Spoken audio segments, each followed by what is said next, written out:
Muy buenas tardes a todos. Vamos a dar inicio con esta charla que hace parte de todo lo que es el track de Open Space. Entonces, le doy realmente la bienvenida a todos. Espero hayan disfrutado las sesiones del día de hoy. Estuvimos con grandes speakers. Vimos temas muy interesantes de todo lo que es la nueva era espacial a nivel de inteligencia artificial, Big Data, de cómo pensar incluso en grande, ¿cierto? Cómo llegar con un objetivo, tener un objetivo en la cabeza y poder lograrlo, que a veces es como lo más complicado, en los cuales a veces todos de niños hemos soñado en algún momento con tocar las estrellas, con viajar al espacio, y por desgracia a veces dejamos que esos sueños, que esas ideas se vayan perdiendo con el tiempo. Empezamos a crecer, lo que entre comillas llamamos a veces volvernos adultos, y se pierde un poco esa imagen, ¿cierto? Esa ilusión, ese sueño. Y aquí es donde me gusta recordar unas sabias palabras que decía el profesor Albert Einstein, es lo más poderoso en la humanidad no es ni siquiera la fuerza nuclear, es la imaginación. Y es esa imaginación y ese poder, esa capacidad, ese intento, ese me caigo, vuelvo y me levanto, de llegar a muchas opciones, a muchas oportunidades, ¿ok? Y es lo que nos ha llevado a esto. El hombre llegó a la luna justamente por eso, por un sueño. Recordemos que uno de los primeros libros que citó todo esto fue De la Tierra a la Luna, de Julio Verne, que era todo un imaginario y se convirtió en realidad. Hoy ya estamos pensando en llegar a Marte, llegar al espacio profundo, con grandes investigaciones, con grandes científicos. Y ustedes son el futuro de estos. Ustedes son los que están ideando los nuevos mecanismos, los que se están imaginando nuevos métodos para lograr esos objetivos. Entonces, mi invitación es a que no desechen esas ideas, no perdamos esa imaginación, esos sueños que creamos de niños y los perdemos en el camino. No, mantengámoslos, aferrémonos a ellos, y lo que hagamos es potenciarlos. Cojamos todas estas herramientas que estamos teniendo en la actualidad y utilicémoslas para crear ese camino. ¿Listo? Entonces, vamos a dar inicio. Mi charla como tal es una charla en la cual vamos a hablar de optimización, de solución de problemas con optimización de inspiración cuántica. Entonces vamos a ver cómo la mecánica cuántica y la computación cuántica se pueden unir en un método o un modelo que se llama justamente eso, solucionar problemas con optimización basada en inspiración cuántica. Y hoy vamos a entender un poco qué es esto. Entonces me presento, mucho gusto.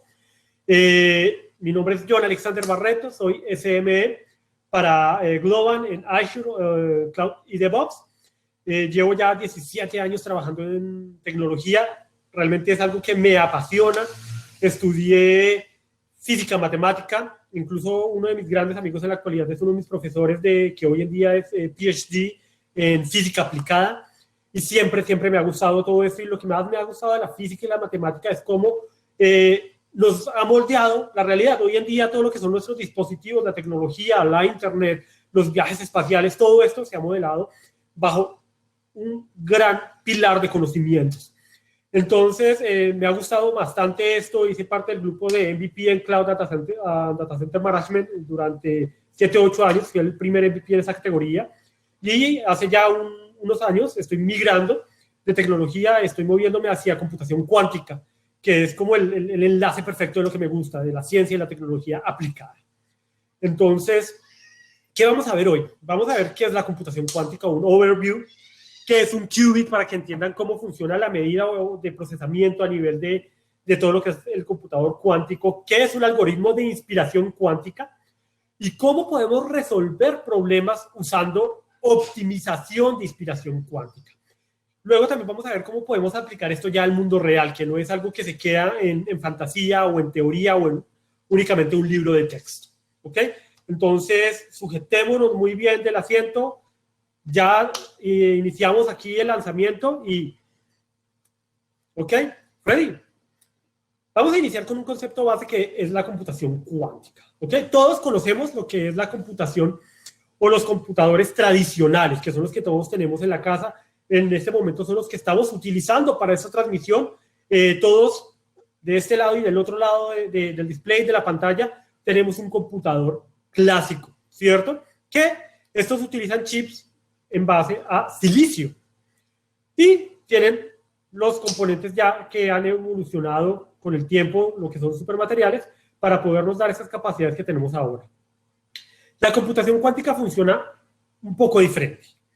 Lo que hace es utilizar justamente las propiedades de la mecánica cuántica, que se comportan muy diferente a cómo se comporta la mayoría o casi que todo lo que vemos en nuestro entorno. Un carro, un balón de fútbol, de baloncesto.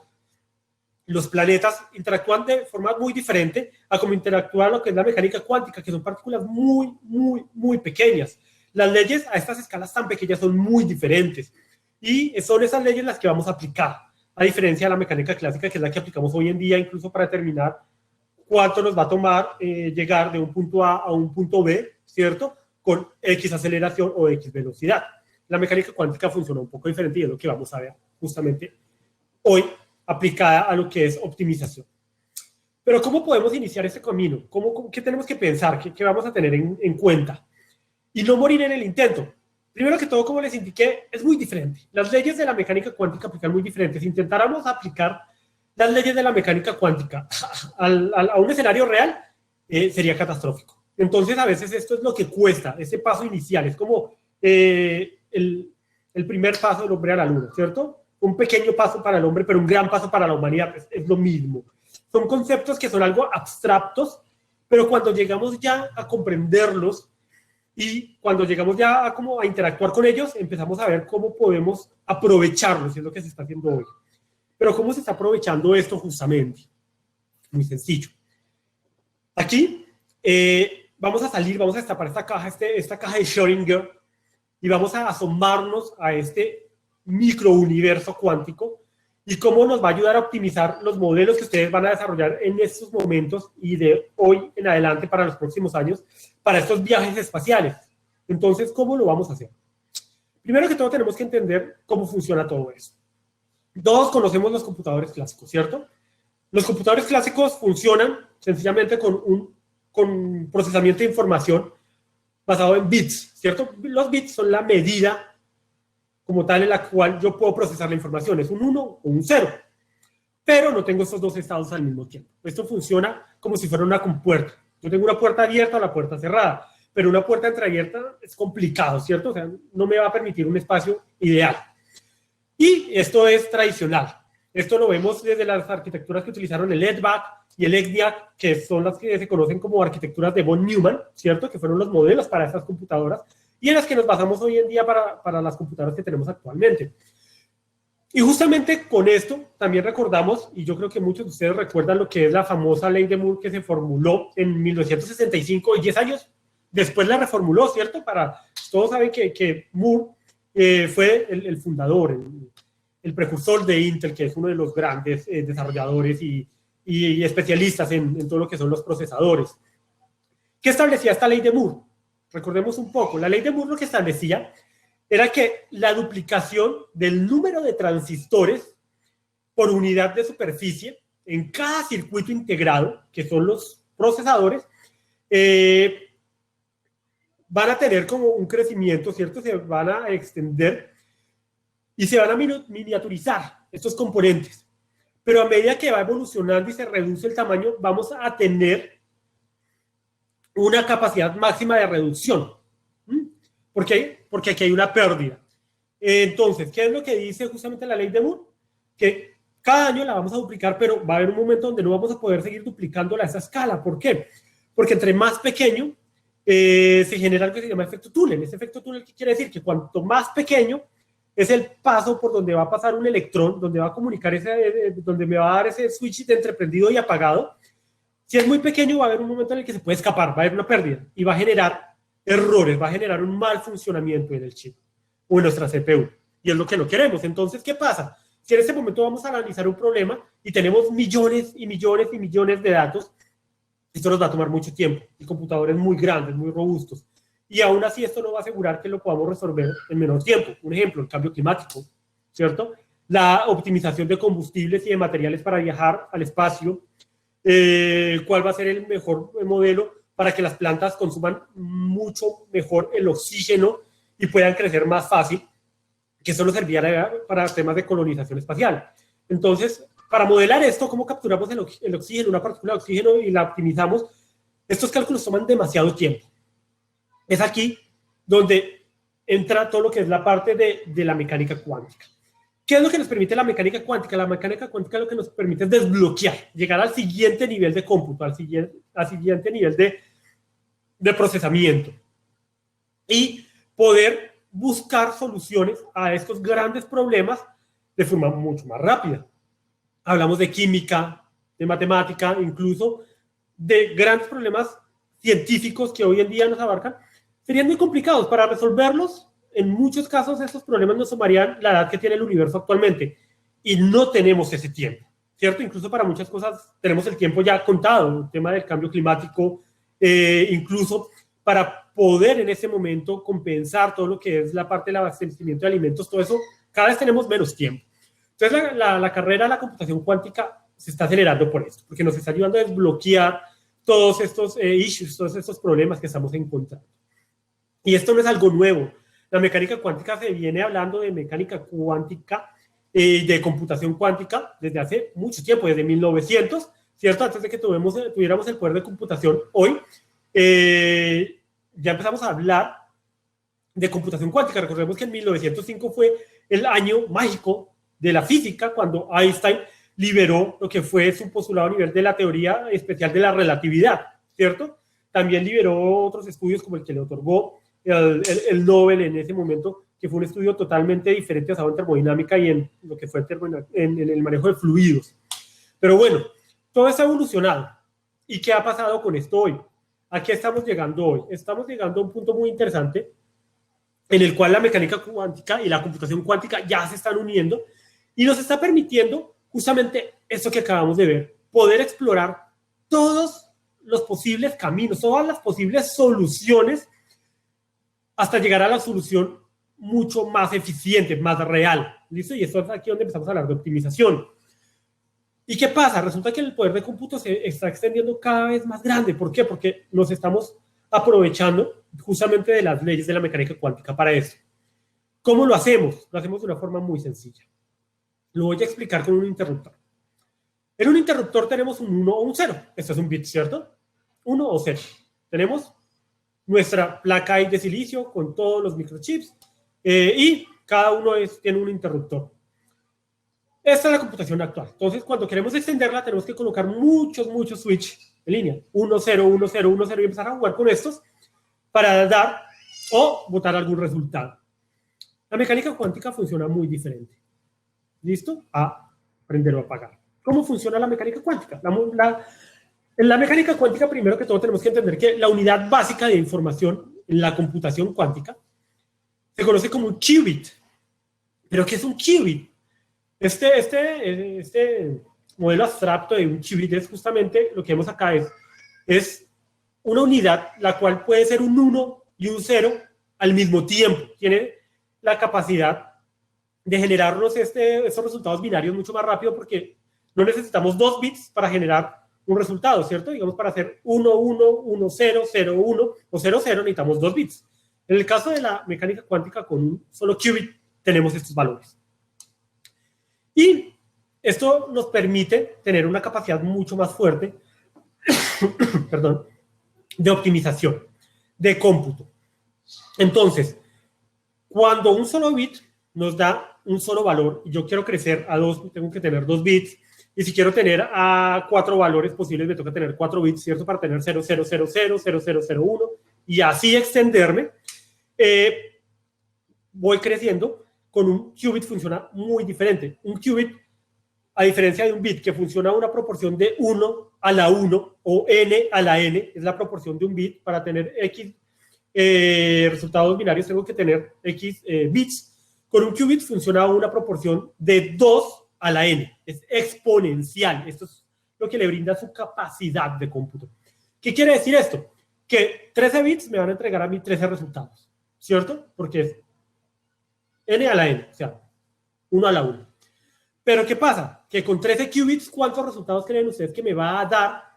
¿Cuánta capacidad de resultados me va a dar un computador cuántico? Con 13 qubits, yo voy a tener la no modesta capacidad de 8.192 resultados. Impresionante. Imagínense en cómo sería algo a la 2 a las 600 qubits. Es increíble. Entonces, los computadores que se esperan inclusive en los próximos años a corto plazo son computadores que ya funcionen con 1000 qubits de forma muy estable. Y no parece mucho, pero si ponemos ese 2 a la 1000, nos va a dar un número demasiado, demasiado grande.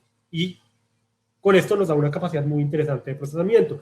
Es aquí donde la capacidad de la computación cuántica entra y nos da todo este potencial. ¿Ok? Y esto funciona con modelos sencillos de álgebra lineal. Este es un modelo donde yo tengo todo lo que es un vector, donde tengo un 1 y un 0.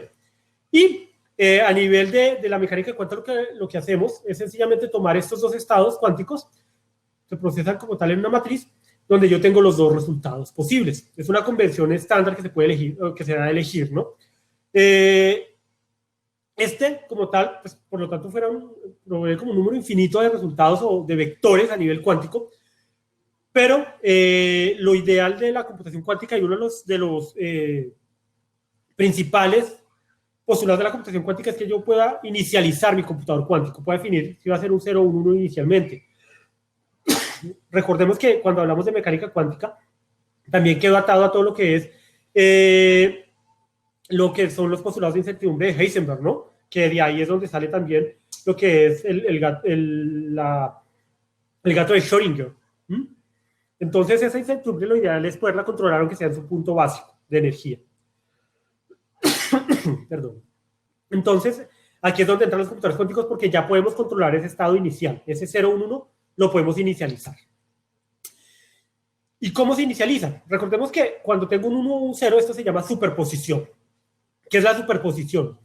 La superposición es la capacidad que tienen estas partículas cuánticas para tener esa combinación de dos estados. Se encuentran como tal en esta superposición en un salto, permaneciendo teniendo los dos estados.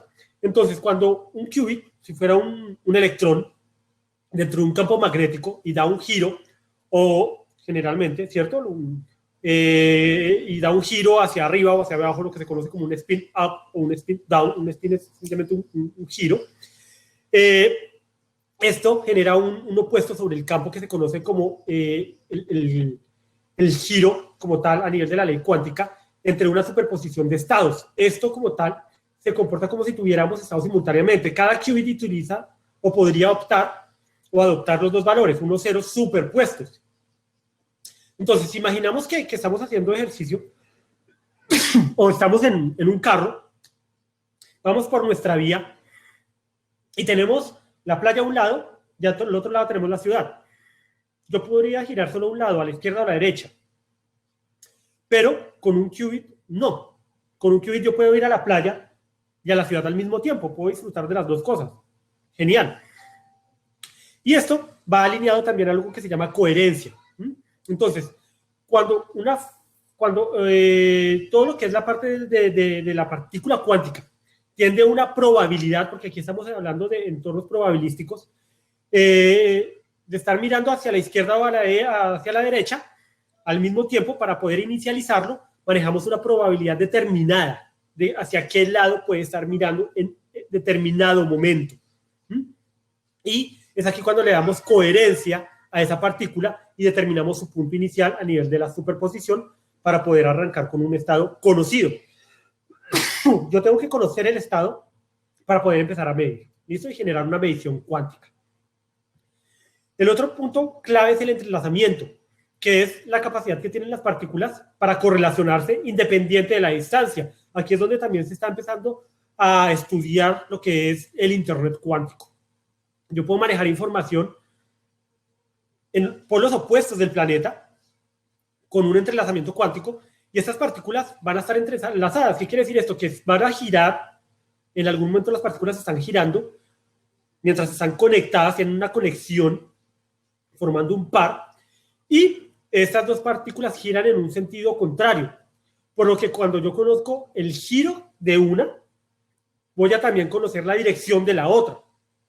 Esto permite que los bits, aunque estén separados por grandes distancias, yo puedan seguir interactuando. Esto incluso evita, o muy curiosamente la parte de la mecánica cuántica, lo que les digo es muy curiosa, no nos limita a la velocidad de la luz, que generalmente es uno de los límites más fuertes que conocemos en la física, ¿no? No hay nada que supere la velocidad de la luz.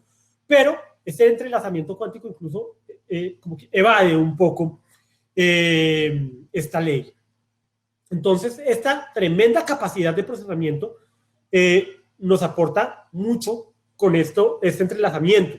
¿Por qué? Porque esto es lo que prometen que las tecnologías de la computación cuántica combinada con lo que es la superposición cuántica y el entrelazamiento cuántico, me permita tener esos volúmenes de procesamiento grandes y coger millones y millones de datos de petabytes, de terabytes, de zettabytes y procesarlos en cuestión de segundos, de minutos, de horas.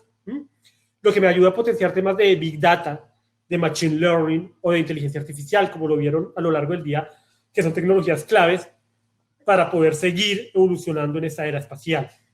Entonces, lo que hace la computación cuántica es potenciar esas tecnologías, que son las que más vamos a utilizar hoy en día. ¿Ok?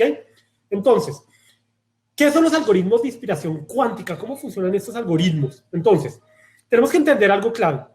Existen diferentes tipos de algoritmo de inspiración cuántica. ¿Listo? Uno de los más comunes es el que hace uso de un concepto de la física cuántica conocido como el teorema adiabático.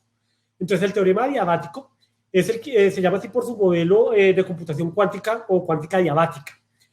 ¿Qué quiere decir esto? Que cuando se aplica este teorema para solucionar un problema, se realizan unos pasos muy conocidos para poder determinar o seguir como tal el modelo de optimización.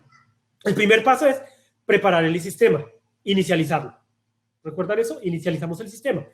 Pero en el teorema de cuántica adiabática lo que hace es inicializarse a un estado bajo de energía. Lo bajamos al mínimo estado de energía posible. ¿Qué hace esto? Que cuando el sistema está en un punto muy bajo de energía, de entropía, podemos entenderlo en su totalidad. Es más fácil entenderlo, ¿cierto? Luego, podemos proceder a transformarlo lentamente en un sistema más complejo. ¿Qué quiere decir esto? Que podemos empezar a descomponer esto, hacerlo cada vez más complejo el problema, manteniéndolo en un estado bajo de energía. Esto lo que establece es que siempre que esta transformación suceda con lentitud, el sistema tiene tiempo para adaptarse a esta condición de energía más baja. Y al final de la transformación lograremos resolver nuestro problema. Si lo pusiéramos en un ejemplo como más real, hagan de cuenta que en este momento sobre su mesa, aquí frente a su computador, tenemos un vaso de agua. Si yo cojo este vaso de agua y lo muevo, voy a regar el agua, ¿cierto? Se me va a esparcir por mi escritorio, se me va a regar en el computador. Pero ¿qué pasa si yo cojo el vaso? Si yo cojo el vaso y lo muevo muy despacio, voy a dar tiempo que el agua se adapte al movimiento del vaso y no se riegue, ¿cierto? Que coja esta inercia y que el agua en el vaso al final se mueva a la misma velocidad que se mueve el vaso, sin regar el agua, hasta que yo vaya aumentando la velocidad del vaso y permita que el agua que está en el vaso se adapte a este movimiento, sin que haya pérdida de agua. Esto es lo que hace que la cuántica adiabática sea como el área de mayor interés a nivel de investigación para temas de optimización de inspiración cuántica. Y esto se está utilizando ya en diferentes industrias que permiten desarrollar diferentes técnicas de simulación como a nivel de conceptos y algoritmos, los cuales también se conocen como optimización de inspiración cuántica. Entonces, este es el más utilizado y del cual vamos a hablar hoy. Entonces, también yo creo que quieren entender un poco un algoritmo. Entonces, vamos a ver el algoritmo de Grover.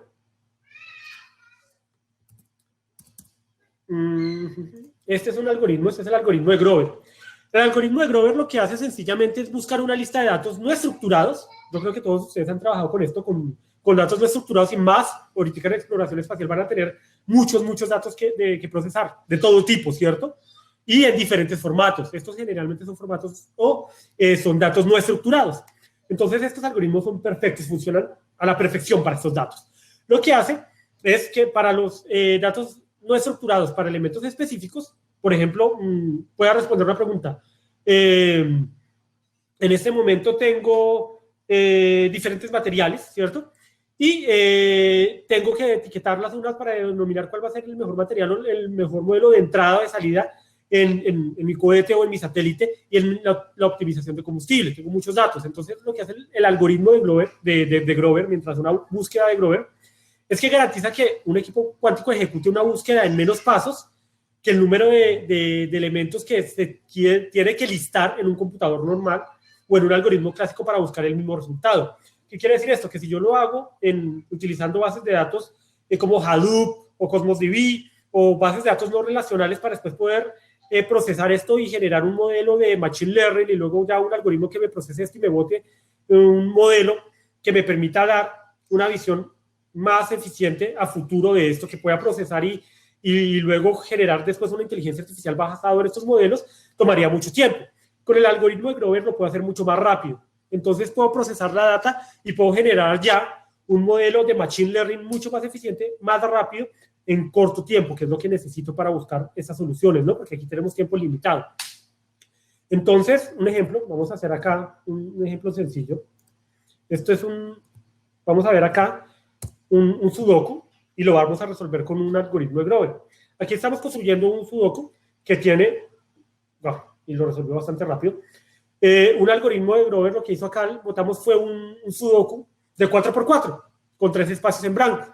Y le dijimos, encuentre la solución a eso. Lo que él hace es coger los números posibles y los empieza a buscar. Si se dieron cuenta, para buscar acá, sencillamente necesitó una iteración, o sea, un proceso para hallarlo. Si lo hiciéramos con una matriz de 9x9, o un sudoku de 9x9 o 5x5, podríamos ver cómo empieza a analizar esto. Pero vamos a ver si nos da acá con 1x4x4.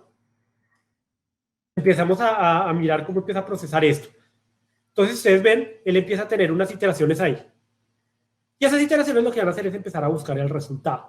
Entonces, esto es como tal lo que funciona el algoritmo de Grover, empezar a buscar de forma rápida o eficiente un resultado y arrojárnoslo en mucho menor tiempo que lo haría un algoritmo normal y consumiendo, pues, un cómputo considerado para esto, pero a nivel de computación cuántica es mucho más eficiente. ¿Listo?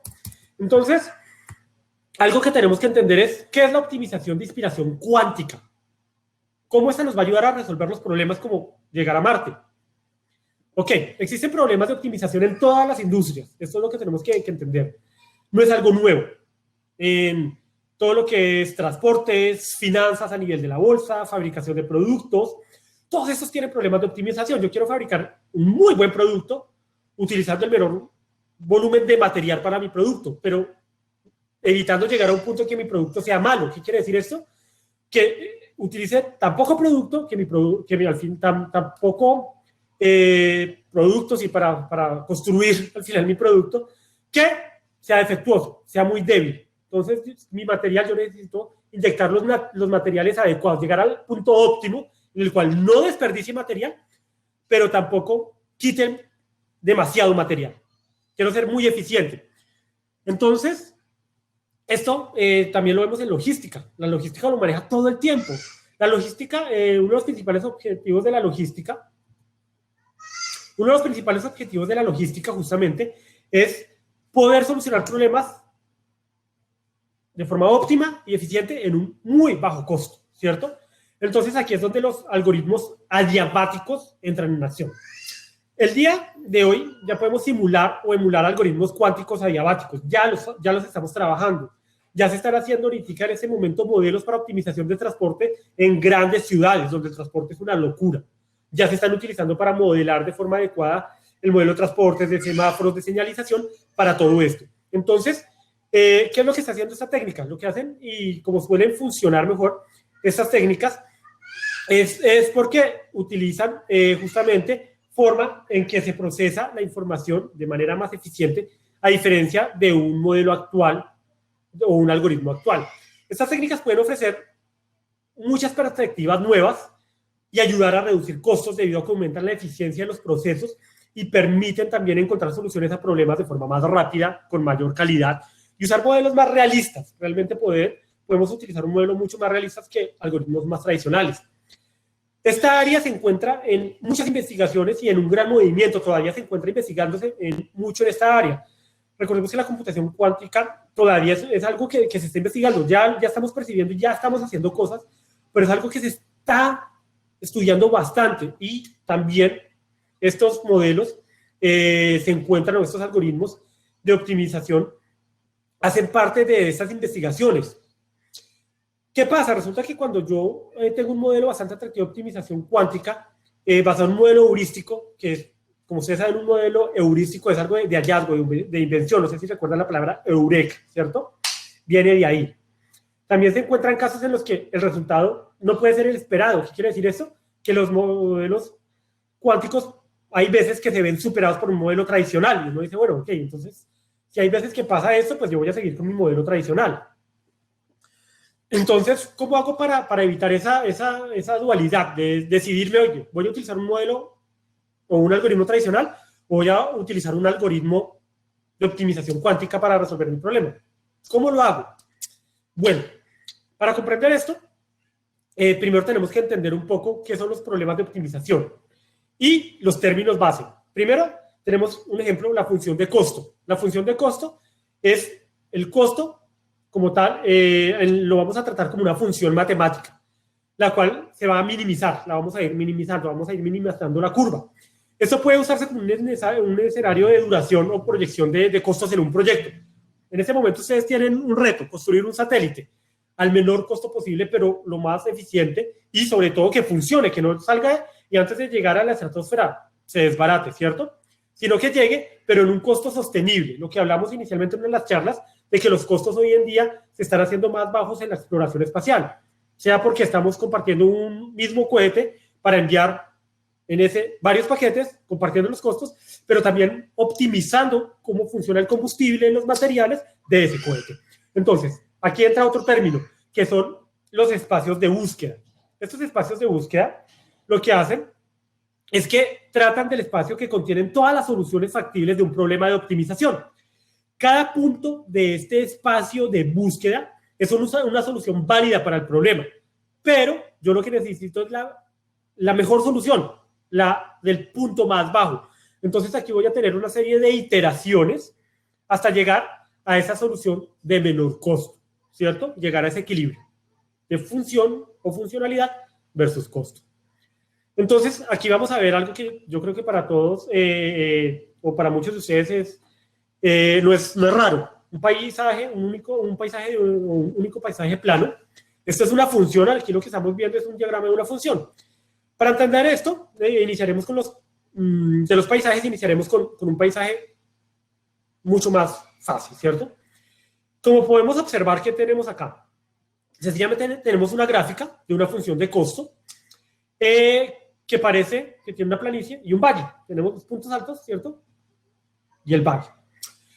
Este tipo de problemas se resuelven de forma muy fácil, con técnicas que, no sé, como técnicas como gradientes, ¿cierto? Los gradientes descendientes son técnicas que podemos utilizar acá, en la cual empezamos con un punto de partida inicial y vamos moviéndonos de forma expansiva a cualquier solución con un menor costo. Entonces vamos recorriendo la función hasta encontrar el punto de menor costo. Y esto lo hacemos con pocos movimientos. La solución genera una convergencia en el mínimo global, o sea, en lo que es el mínimo de la función, que traducido en nuestro proyecto es el costo más bajo, ¿cierto? Esto es lo que se conoce como el paisaje de optimización sobre la función. En este tipo de problemas muy sencillos, en los cuales la optimización de inspiración cuántica, la verdad, no nos ofrece una ventaja respecto a una técnica tradicional, a un algoritmo tradicional. Entonces, ¿qué otro tipo de paisaje podemos llegar a encontrar donde veamos como más provecho? Llegamos a ver un paisaje como estructurado y escarpado, ¿cierto? Como con más desorden. En estos paisajes es donde la optimización de inspiración cuántica funciona mucho, mucho mejor, con problemas que contienen un paisaje escarpado, ¿cierto? Donde tenemos nuestras montañas, nuestros valles. Entonces, ¿qué pasa con esto? Como contenemos muchos valles y colinas, en este ejemplo, como tal en el que estamos observando, consideramos dos variables continuas. ¿Qué pasa? Para este escenario, uno de los principales desafíos consiste justamente en evitarse quedar atascado en cualquiera de los mínimos locales. Es como si fuéramos en un carro, en nuestro automóvil, y necesitamos llegar al punto más bajo. Nuestro punto al final de objetivo de llegada es el punto más bajo de todas estas valles, de todas estas colinas. Entonces, necesitamos evitar que nuestro carro se quede atascado en cualquiera de estos valles, que quede en un bache y ahí quedemos atascados. ¿Cómo hacemos esto? Entonces, aquí es donde utilizamos algo que son los subóptimos o de menor optimización, lo cual se representa en los valles observados. Cada uno de estos valles tendrá un punto más bajo. Cada valle que crucemos tendrá un punto bajo, ¿cierto? Pero podrá haber otro valle que tenga otro punto mucho más bajo, que representa el mínimo local. Uno de esos puntos será el más bajo general, que será nuestro punto objetivo. Y es en ese punto en el que se considera el mínimo global, ¿cierto? Entonces, entre cada mínimo local vamos a encontrar un mínimo global. Pero eso lo tenemos que hacer con iteraciones. Entonces, estos paisajes escarpados plantean situaciones en las que la optimización de inspiración cuántica tiende a ser la más eficiente a diferencia de otras técnicas. Es aquí donde la podemos explotar al máximo. Pero también nos encontramos con otros paisajes que son dispersos y aleatorios, donde en este caso si habláramos de un sistema térmico la entropía es demasiado alta, ¿cierto? Tenemos un sistema muy desordenado. ¿Y qué pasaría si tuviéramos una función donde no tenemos ninguna estructura en absoluto? En estos casos, ni siquiera un algoritmo tradicional o un cuántico es ideal para mejorar la búsqueda, por lo que si lo denominamos como un algoritmo de fuerza bruta, porque no funcionan de esta forma. Entonces, lo primero que tenemos que hacer es buscar la función, ¿cierto? Con los datos, la función a nivel de la convergencia de los datos, que nos dé un modelo mucho más estructurado que llegar a un modelo desordenado. Entonces, ¿de este podemos pasar a este? Sí, podemos pasar a este. Y lo podemos hacer con diferentes métodos, ¿ok? Entonces, lo que vemos acá sencillamente es que en las condiciones que tenemos, o las condiciones que tenemos que tener en cuenta para aplicar y que funcione de forma adecuada el modelo de optimización de inspiración cuántica en comparación con los algoritmos clásicos es, y sobre todo la gran ventaja que nos da es que, dado que los paisajes estructurados y escarpados son los más frecuentes y recurrentes en el mundo real, que es justamente el complejo y estructurado, estos son los más frecuentes, son los que más hallamos en todos nuestros problemas de optimización en todas las industrias. Entonces es el que mejor podemos aprovechar para utilizar algoritmos de inspiración cuántica. Los sencillos y estructurados, ¿dónde los hallamos? Generalmente los hallamos cuando tenemos nuestras clases de estadística, que son escenarios ideales donde vamos aprendiendo y no tenemos escenarios complejos. Pero en la vida real, donde tenemos problemas de consumo, donde tenemos problemas de costos, tenemos problemas a nivel de tiempos, todo lo que ya son proyectos reales, tenemos varias variables que nos dan modelos más complejos pero estructurados. Entonces, no vamos a tener problema con usar estos puntos ideales para modelos de cuánto, de todo lo que es la parte de Quantum Inspiration Optimization o modelos de optimización de inspiración cuántica. Entonces, hay que recordar algo, y esto yo la verdad lo he aplicado a lo largo de mi carrera, y es que la sencillez o la practicidad de cómo afrontemos un problema y cómo encontramos buenos resultados van relacionados. Esto quiere decir que si tenemos un problema que requiere optimización y cuenta con un número de variables muy pequeño, podemos afrontar un algoritmo tradicional, no nos tenemos que complicar con esto, pero si encontramos un problema con cientos de variables, es aquí donde podemos apoyarnos en un algoritmo de inspiración de optimización cuántica y utilizarlo. ¿Qué quiere decir esto aplicado o como yo lo he aplicado? Uno intenta siempre ver el punto más sencillo del problema, poder ubicar un punto.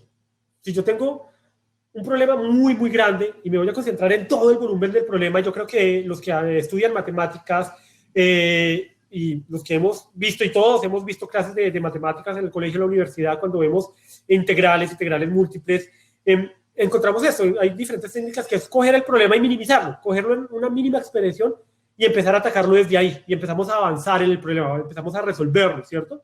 Por eso empezamos a ir diferentes modelos, digamos, de integración y todo para poder resolverlo. A nivel de álgebra lineal funcionan igual.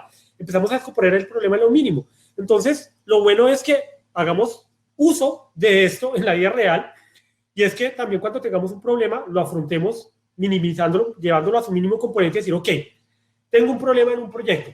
En ese momento estamos en la universidad, estoy trabajando con 100 compañeros para poner voy a poner en ese momento mi proyecto, lo quiero llegar y ponerlo en la luna. Entonces, para que este satélite pueda despegar, voy a contar con los que son matemáticos, con los que son físicos, voy a contar con los que van a analizar el material, con los ingenieros, con los de hardware, con los de software, y es un problema grande, tengo muchas variables.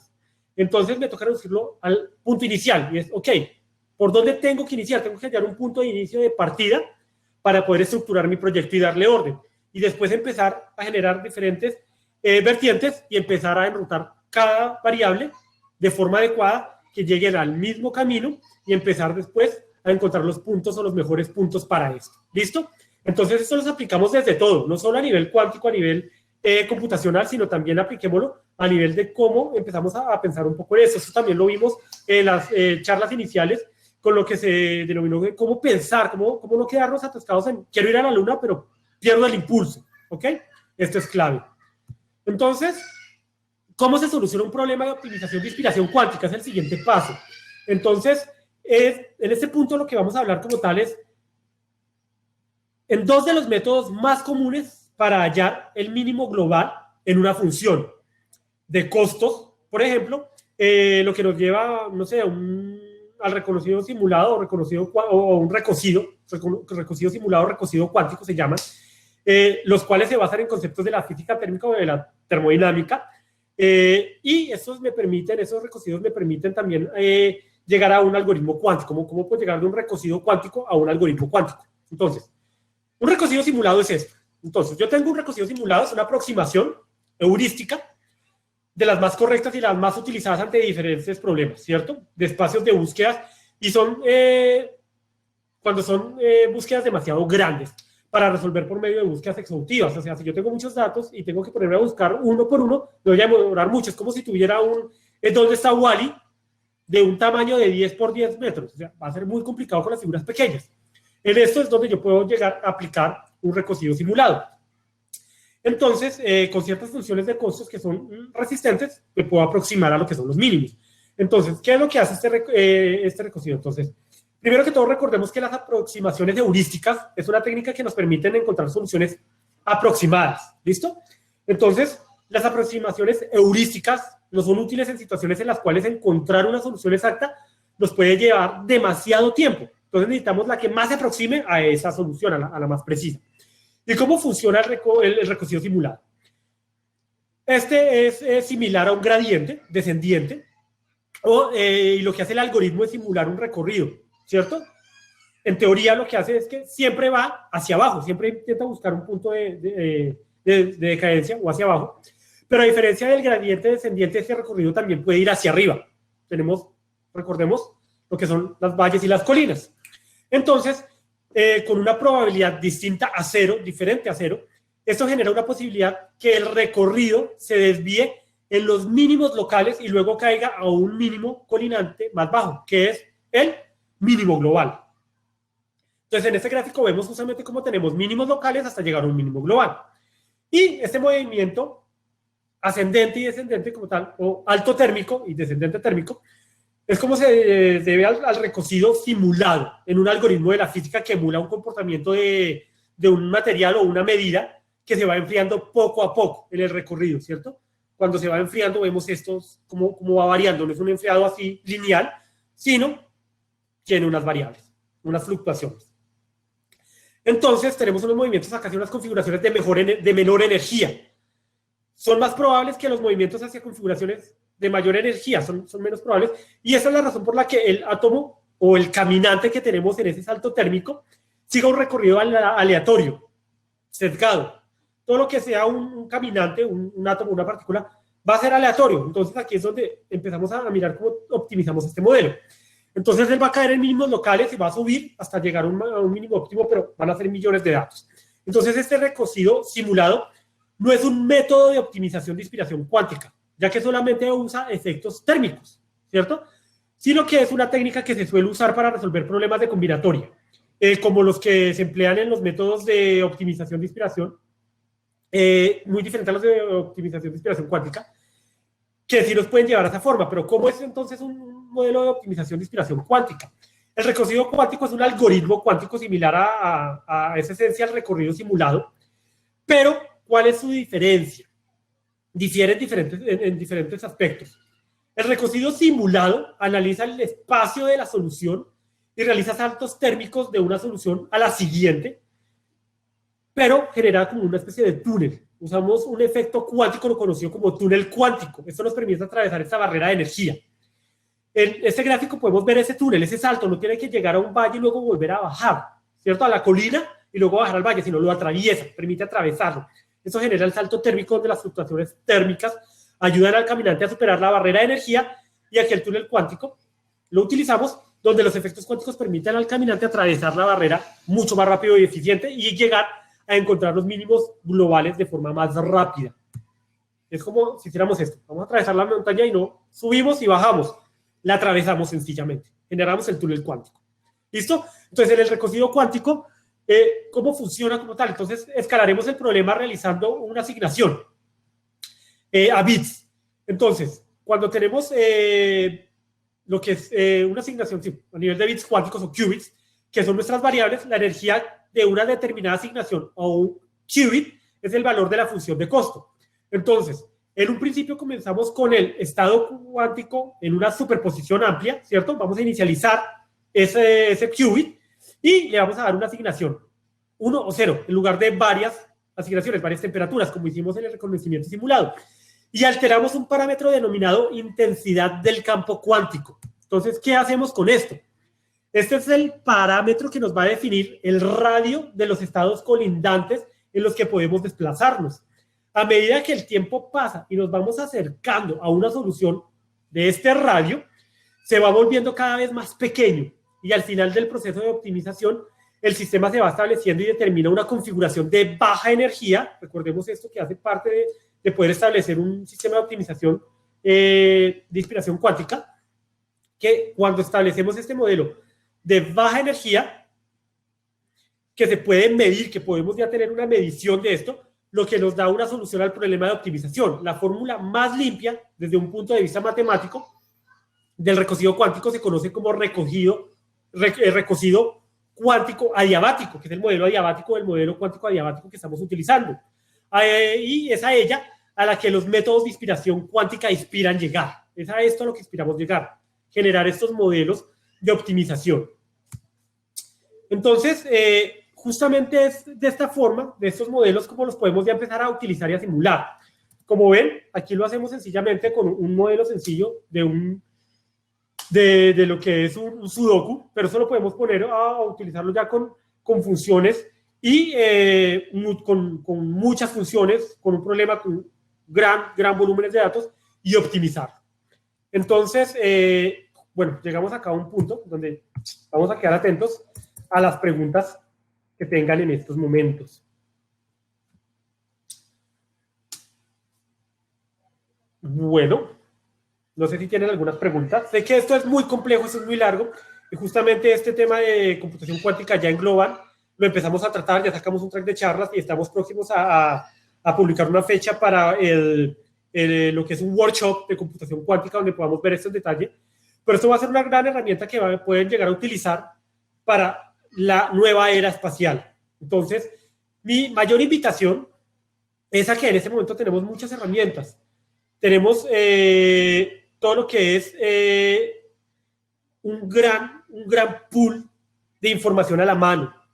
Entonces, no perdamos este sueño, estos ideales que llegamos desde niños a tenerlo y a veces lo olvidamos. Entonces, no, es el momento, estamos en un momento genial de la historia, donde la tecnología está llegando a un punto como nunca se había visto, donde la ciencia nos está permitiendo romper los horizontes que conocíamos, y esto mismo nos va a permitir llegar a una exploración espacial inimaginable como nunca en la historia.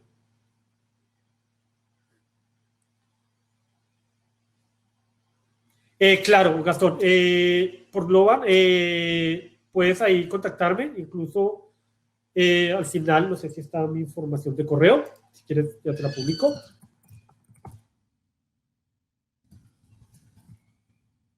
Mi contacto, mi correo de Globant es john.barreto@globant.com. Ahí pueden escribirme cualquier duda, cualquier inquietud. también por Twitter. Mi Twitter es John A. Barreto. Ahí pueden escribirme y podemos pues tener diferentes conversaciones. Realmente esto es una pasión, esto es algo que no tiene límites. La computación cuántica ya se está empezando a utilizar, ya están empezando a generarse diferentes entornos. Y justo hoy, una pregunta que me hicieron incluso es, oye, si estás hablando de computación cuántica, ¿cómo estás utilizando, digamos, esto? ¿Cómo estás desarrollando un programa de un algoritmo cuántico en tu computador local? Esto se hace utilizando algo que se llama simulación cuántica o un computador cuántico simulado. Lo que vemos acá es Visual Studio Code. Utiliza un paquete que se llama el Quantum Development Kit, que lo pueden encontrar. Esto es totalmente open source. Y utiliza un lenguaje de desarrollo que se llama Q-Sharp. Este lenguaje de desarrollo de Q-Sharp nos permite desarrollar en este momento algoritmos cuánticos funcionales, totalmente funcionales, que en el momento en que queramos probarlo en un computador cuántico ya 100% funcional, lo vamos a poder probar y lo vamos a poder utilizar sin problema. El algoritmo va a funcionar sin ningún problema. No sé si tienen alguna otra pregunta.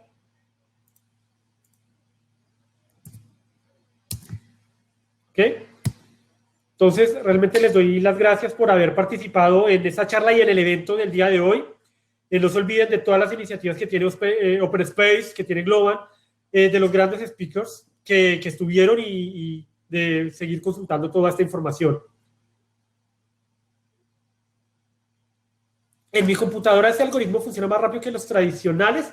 Bueno, ¿qué pasa? Resulta que en mi computador lo que hago es simular un qubit.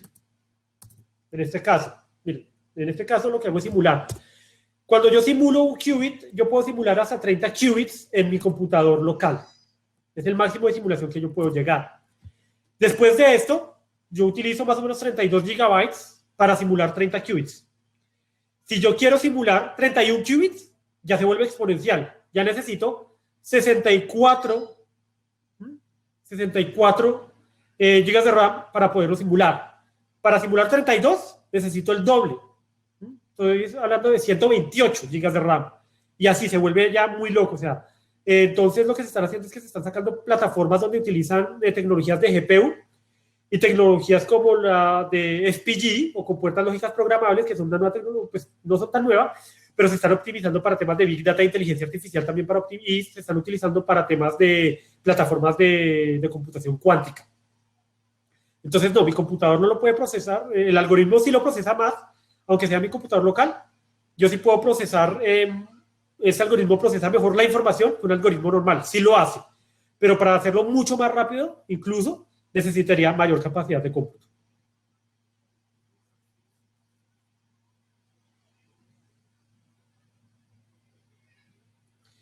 ¿Qué falta en la computación cuántica? Bueno, la computación cuántica, lo que pasa ahorita es que estamos en el punto en el que, y hay diferentes modelos de computación cuántica, como tal, Maricel. Entonces, como tú sabes, hay diferentes modelos o diferentes formas en las que yo puedo trabajar con computadores cuánticos, o sea, por láser, por temas de temperatura, diferentes. Lo que se está buscando ahorita es poder tener el mayor número de qubits de forma estable. ¿Por qué? Porque cuando se llega a un número, 100, 120, 130, 150, llega a un número donde se vuelven inestables y los resultados no son los esperados. O sea, el resultado que vota un programa, un algoritmo cuántico, como que no es el esperado. ¿Por qué? Porque en ese momento lo que se está esperando es poder llegar a un gran número de qubits, pero estables. Lo que hablamos acá, que podamos tener un sistema de baja energía, conservarlo mientras aumentamos la complejidad. Lo mismo pasa con los qubits. Estamos aumentando la complejidad, agregando más qubits, pero esto hace que el sistema se vuelva más complejo y llega un momento donde se desordena y la información no es la esperada. Entonces, ahorita lo que se está haciendo en computación cuántica, y estamos necesitando realmente muchos profesionales como tú en este campo, se está creciendo muchísimo y se necesita muchísimo profesional que es interesado en esto, en cómo ayudar a optimizar estos modelos a nivel de física de materiales, a nivel incluso de desarrollo, conectar todos estos puntos. Entonces es aquí donde se está creando una comunidad global a nivel de computación cuántica para poder acelerar esto. Pero incluso esto ya estamos a puertas de tener computadores en menos de nada ya abiertos a la industria. Ya tenemos los de IBM, tenemos el de Google, tenemos la plataforma de Microsoft con Azure Quantum y Microsoft Quantum y su computador cuántico también. Entonces, estamos a nada y lo que necesitamos es que más gente se apasione por esto y se sume. Es crear comunidad. Bueno, nos quedan 4 minutos. No sé si tengamos alguna otra pregunta. ¿No? Ok. Bueno. Como les indicaron, por favor no se les olvide llenar completar la encuesta. ¿Se puede integrar con código normal? Sí. Incluso Q-Sharp puede llegar a interactuar con funciones de C-Sharp, de Python. Python es un lenguaje que se está utilizando y es muy popular hoy en día. Y se puede utilizar también con el lenguaje de Python. Incluso estamos en este momento trabajando en un libro, el cual será liberado en los próximos meses, en el cual se va a enseñar a programar en computación cuántica o en Q-Sharp. Pero sí puedes utilizar C-Sharp, puedes utilizar Python, puedes utilizar notebooks de Juniper para trabajar con algoritmos o con computación cuántica. Son las herramientas que tenemos en este momento disponibles.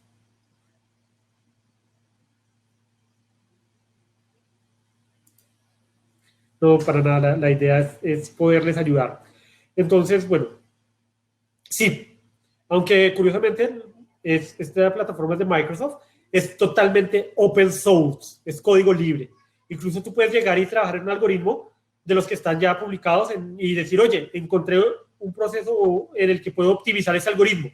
Puedes generar un pull request y el pull request se te aprueba y queda publicado dentro del doc o dentro de la documentación oficial de Q-Sharp. Entonces, sí, puedes utilizarla como quieras, no vas a tener ninguna restricción, puedes modificarla e incluso puedes cargar tus aportes a la comunidad, que van a ser bien recibidos, porque esto es algo totalmente open source. Se está trabajando no solo con industria privada, sino con universidades y entes gubernamentales.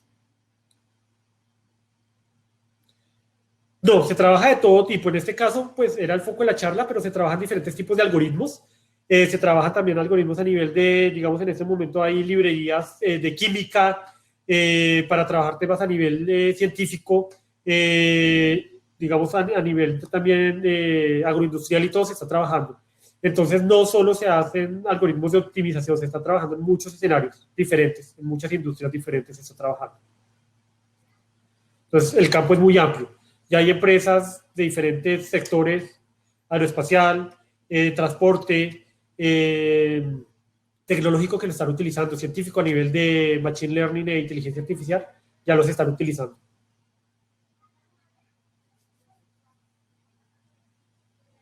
Bueno, yo creo que ya nos queda un minuto para cerrar, entonces muchas gracias a todos, espero hayan disfrutado este recorrido, este primer recorrido hacia el espacio. Gracias a OpenSpace y a Global por ese espacio.